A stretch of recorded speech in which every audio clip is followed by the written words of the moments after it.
Hi friends, ఈరోజు మనం వచ్చేసి బుగ్గ రామలింగేశ్వర దేవాలయం దగ్గరికి వచ్చాము. ఈ దేవాలయం వచ్చేసి ఆంధ్రప్రదేశ్లోని అనంతపురం జిల్లా తాడిపత్రిలో ఈ దేవాలయం అయితే వస్తుంది. దేవాలయంలో ఉన్న శివలింగాన్ని సాక్షాత్తు శ్రీరామచంద్ర ప్రతిష్ఠించడం జరిగింది. దేశంలో వివిధ ప్రాంతాలలో మనకి పరమేశ్వరుడు క్షేత్రాలు దర్శనమిస్తూ ఉన్నాయి. ఒక్కో ఆలయంలో ఒక్కో పేరుతో కొలువై ఉన్న పరమేశ్వరుడు భక్తులను దర్శనమిస్తూ వారి కోరికలను నెరవేరుస్తూ ఉన్నాడు. అదేవిధంగా మన దేశంలో ఎన్నో శివ ఆలయాలు ఉన్నప్పటికీ ఒక్కో ఆలయానికి ఒక ప్రత్యేకత చాటుకున్నాయి. అలాంటి ప్రత్యేకత చెందిన ఆలయాలలో ఒకటిగా పేరుగాంచినది ఈ బుగ్గ రామలింగేశ్వర ఆలయం. ఉత్తర కాశీగా వారణాసి, దక్షిణ కాశీగా ఈ బుగ్గ రామలింగేశ్వర ఆలయం ప్రసిద్ధి చెందినది. ఈ ఆలయంలో వెలిసిన శివలింగానికి ఒక ప్రత్యేకత ఉంది. అంతటి ప్రత్యేకత కలిగిన ఈ ఆలయం స్థల పురాణం గురించి తెలుసుకుందాం రండి. ఈ బుగ్గ రామలింగేశ్వర దేవాలయం పెన్నా నదికి దక్షిణ ఒడ్డున ఉన్న ఒక ప్రాచీనమైన దేవాలయం. ఈ దేవాలయంలో శివుడు రామలింగేశ్వర స్వామిగా కొలువై ఉన్నాడు. విజయనగర సామ్రాజ్య పాలనలో గుత్తి గండుకోట ప్రాంతానికి చెందిన పెమ్మసాని రామలింగనాయుడు 1409 నుంచి 1509 మధ్య కాలంలో ఈ దేవాలయాన్ని నిర్మించడం జరిగింది. అలాగే ఈ దేవాలయానికి లోపలికి వెళ్ళడానికి 3 ప్రవేశ ద్వారాలు ఉన్నాయి. అందులో ముఖ్యమైనవి 2 ద్వారాలు. మనము చూస్తున్నది దక్షిణ వైపు ఉన్న ప్రధాన ద్వారము. అలాగే రెండవది వచ్చేసి ఉత్తరం వైపు ఉన్న ద్వారము. ఈ 2 గోపురాలు మధ్యలోనే ఆగిపోవడానికి ఒక ముఖ్య కారణం ఉంది. అదేమన్నది నేను ఈ వీడియో చివరిలో చెప్తాను. ఈ వీడియో ఎండింగ్ వరకు చూడండి.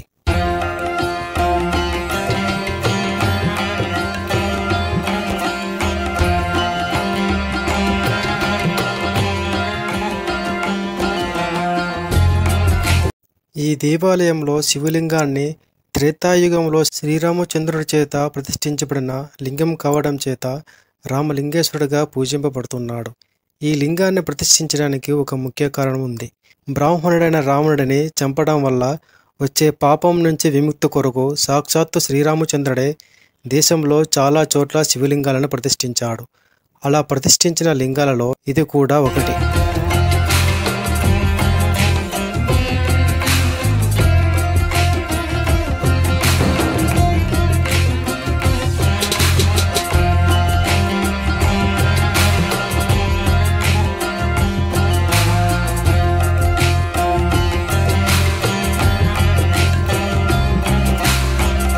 ఈ దేవాలయాన్ని రామాచార్య అనే శిల్పాకారుడు సుమారు 650 మంది సహాయంతో కొన్ని సంవత్సరాల పాటు కష్టపడి ఈ ఆలయాన్ని నిర్మించడం జరిగింది.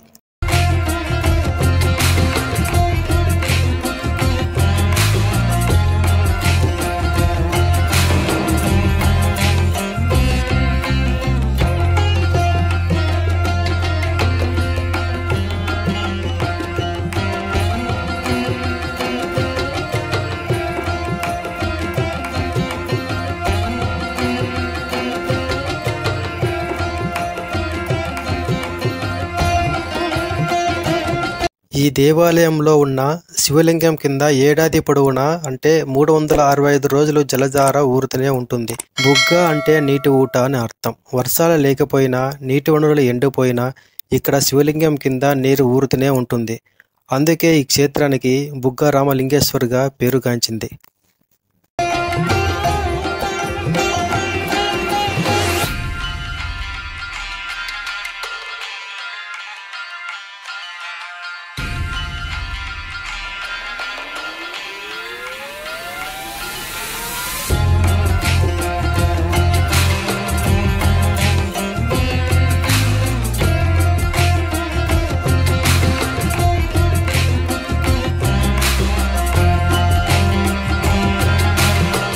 మీరు చూస్తున్న మండపము పార్వతి అమ్మవారు కొలువై ఉన్న మండపం. ఈ మండపంలో ఒక్కొక్క స్తంభానికి తిరిగి 4 స్తంభాలు నిర్మించబడి ఉంటాయి. ఈ స్తంభాలను మనము తాకితే సంగీతం వినిపిస్తుంది. ఈ మండపాలపై అలాగే రాతి పుష్పాలను కూడా చాలా అద్భుతంగా చిత్రీకరించారు.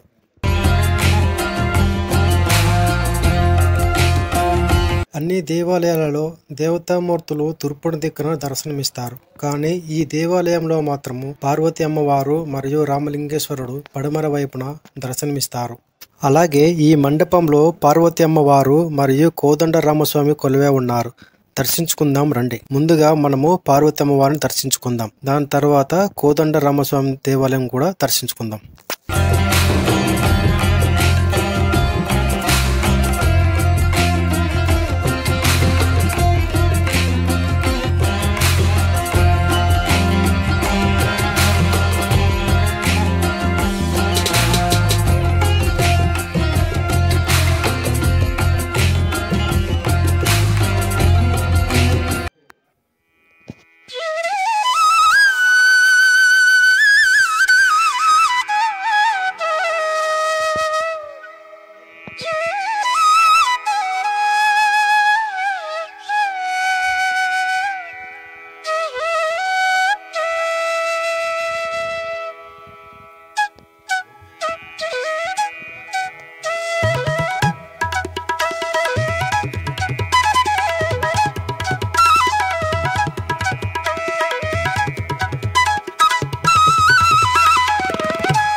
ఇప్పుడు బుగ్గ రామలింగేశ్వర స్వామిని దర్శించుకుందాం రండి.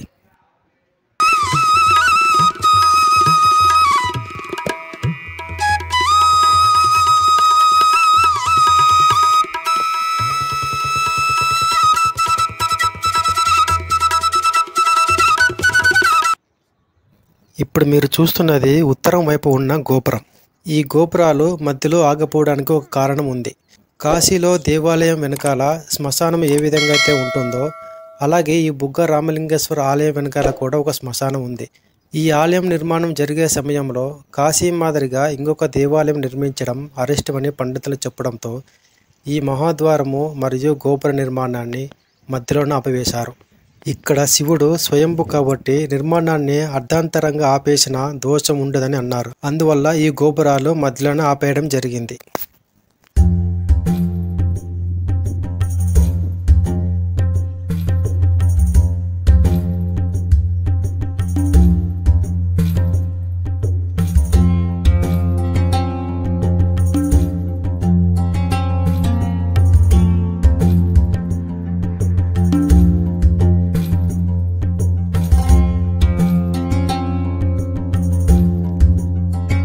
ఈ దేవాలయాన్ని మనం గమనించినట్లయితే నల్ల రాయితోనే నిర్మించడం జరిగింది. కొన్ని శిల్పాలను ఖజురహో శైలిని, మరికొన్ని హంపి శిల్పకళలను ఇక్కడ చూడవచ్చు.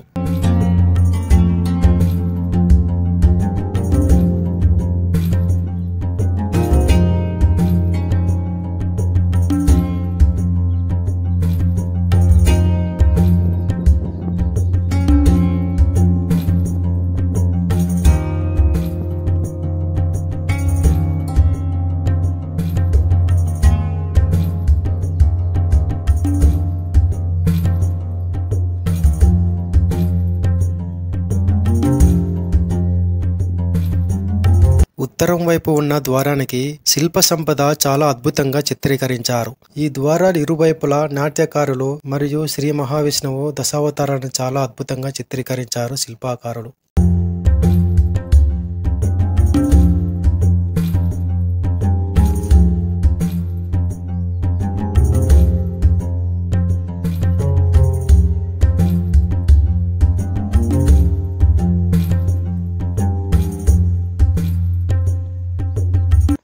మన రాష్ట్రంలో విజయనగర సామ్రాజ్యము, కాకతీయులు, చాళుక్యులు మొదలైన రాజవంశాలు పాలిస్తున్న సమయంలో ఈ శిల్పకళ బాగా వెలుగులోకి వచ్చింది.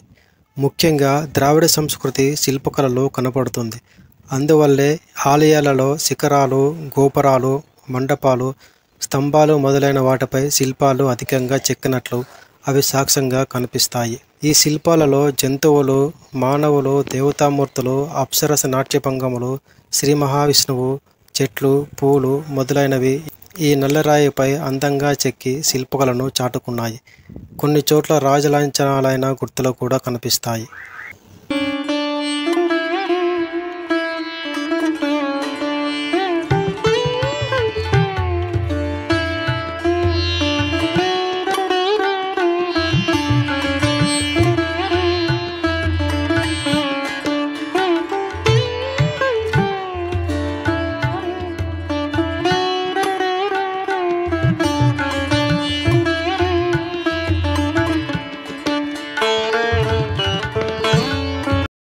అలాగే ఈ దేవాలయంలో బ్రహ్మసూత్రం కలిగిన ఒక శివలింగం కూడా కనిపిస్తుంది. ఈ లింగాన్ని మనము చూడాలంటే ఎన్నో జన్మల పుణ్యం చేస్తే గాని మనము దర్శించుకోలేం. ఈ శివలింగాన్ని గురించి చాయగంటి గారు మాటల్లోనే విందాం. మీరు ఎప్పుడైనా గమనించారో లేదో, ఒక్క శివలింగానికే ఒక ప్రత్యేకమైన గుర్తు ఒకటి. మీరు ఎప్పుడైనా చూడండి, అన్ని శివలింగాల మీద ఉండదు అలా. మీరు కొన్ని శివాలయాల్లోకి వెళ్ళినప్పుడు శివలింగం దగ్గరికి వెళ్తే దాని మీద కొన్ని గీతలు ఉంటాయి. అదేమిటో తెలుసా గీత? అలా గీత ఎందుకు ఉంటుందో తెలుసా ఎవరికైనా? అలా గీత ఉంటే దాన్ని బ్రహ్మసూత్రము అని పిలుస్తారు. అలా గీత ఉంది అంటే నీ అదృష్టం పండి నువ్వు అక్కడికి వెళ్ళావని. 1000 మాటలు ఓ శివాలయంలోకి వెడితే నీకు ఎంత ఫలితమో, అలా గీతలు ఉన్నటువంటి శివలింగం ఉన్న గుడిలోకి వెడితే అంత ఫలితం. విశేషమైన ఆరాధనీయము అని గుర్తు. అలాంటి శివలింగం ఉన్న గుడిలో పెడితే తప్పకుండా మీరు మీ ద్రవ్యాన్నో, మీ బలాన్నో, మీ సంపత్తినో, మీ పాటనో, మీ పద్యాన్నో, మీ కష్టాన్నో అక్కడ వినియోగించాలి. శివలింగం మీద గీతలు కనపడ్డాయనుకోండి, బ్రహ్మసూత్రం ఉందనుకోండి, బయటికి వచ్చి కాళహస్తీశ్వర శతకంలో 2 పద్యాలు చదవాలి. బయటికి వచ్చి మీకు వచ్చిన శ్లోకాలు 2 చెప్పాలి. పాటలు వచ్చిన వాళ్ళైతే 2 పాటలు పాడాలి. బలం ఉన్న వాడివైతే పల్లకి పట్టుకోవాలి, లేదా గుడి కొంచెం సేపు తుడిచి వెళ్ళిపోవాలి. నీ దగ్గర డబ్బున్న వాడివైతే వెంటనే ఆ శివాలయంలో నువ్వు 100 రూపాయలు ఖర్చు పెట్టేవాడివి. బ్రహ్మసూత్రం ఉన్న శివలింగం ఉంటే 1000 రూపాయలు ఖర్చు పెట్టాలి. ఎందుకంటే నీ జన్మ పడ్డి అక్కడికి వచ్చావని. అది 1,000,000 రెట్ల ఫలితాన్ని ఇచ్చేస్తుంది. ఒక రుద్రాభిషేకం ఒక చోట చేస్తే ఏ ఫలితమో, బ్రహ్మసూత్రం ఉన్న శివలింగానికి చేస్తే 1,000,000 రెట్లు విశేష ఆరాధనా ఫలితముని ఇచ్చేస్తుంది ఆ శివలింగం. అలా ఇవ్వగలిగిన శివలింగం అని గుర్తు చెప్పడానికి వచ్చిన వాళ్ళకి బ్రహ్మసూత్రం ఉంటుంది. అది చెక్కినప్పుడే ఆ బ్రహ్మసూత్రం చెక్కుతారు.